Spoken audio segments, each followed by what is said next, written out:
రాజేంద్ర శెట్టి గారు ఉన్నారు. మీ అమ్మ ఉన్నామా? ఓకే, ఇప్పుడు ఒక్క సెకండ్. వినీత్ గారి యొక్క మదరు ఫాదరు ఇద్దరు చనిపోయారు.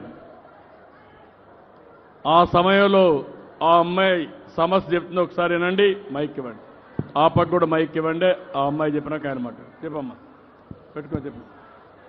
ముందుగా ఇక్కడికి వచ్చినటువంటి ముఖ్యమంత్రి ప్లీజ్ 2 minutes మళ్ళీ పోయేటప్పుడు తీసుకుందాం.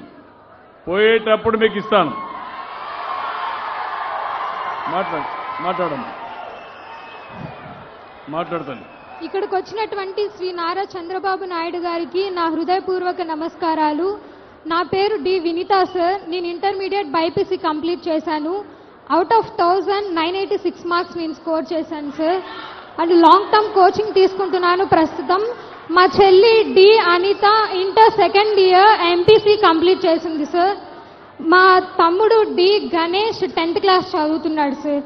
మా ముగ్గురికి మా అమ్మ నాన్న చిన్న వయసులోనే మరణించారు సార్. మా అమ్మగారు 2014లో అనారోగ్య కారణంగా మరణించారు. మా నాన్నగారు కరోనాలో 2021లో మరణించారు.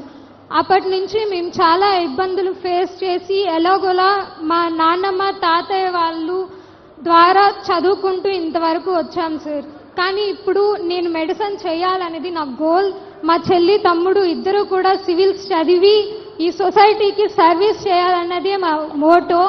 సో కాబట్టి మాకు హెల్ప్ చేసి మమ్మల్ని ఒక దారి చూపించి మమ్మల్ని ఒక మంచి పొజిషన్లో నిలబెట్టాలి అని మిమ్మల్ని కోరుకుంటున్నాను సార్. మాకు మీరు హెల్ప్ చేసినట్లయితే మేము మంచి పొజిషన్లోకి వెళ్ళి రేపు అలా ఇంకొక మార్గదర్శిగా మారి ఇంకొక 10 మంది కుటుంబాలకి హెల్ప్ చేస్తామని మీకు నేను హామీ ఇస్తున్నాను సార్. వినీతని మీరున్నారు. ముగ్గురు పిల్లలు. పెద్దమ్మాయి వినీత 18 సంవత్సరాలు. తండ్రి కరోనాలో చనిపోయాడు. అంత మునుపు తల్లి చనిపోయింది. వాళ్ళ తాతగారు వాళ్ళు వీళ్ళు చూసుకునే పరిస్థితికి వచ్చారు. ఆ అమ్మాయికి ఒక కోరిక, అందరికీ ఆస్పిరేషన్స్ ఉంటాయి. నేను బాగా చదువుకోవాలి, డాక్టర్ కావాలి, మెడిసిన్ చదవాలన్న గోల్ సార్.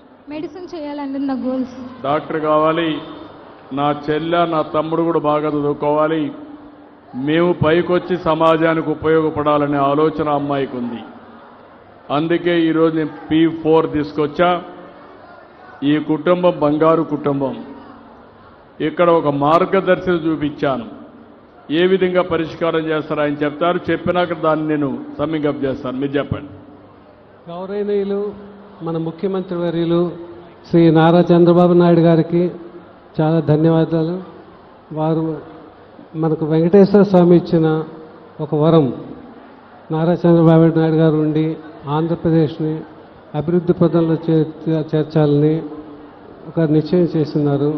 మనందరం దాన్ని సహకరించాలి. ఈ P4 programme public private people's partnership, ఇందులో ముఖ్య ఉద్దేశం ఏంటంటే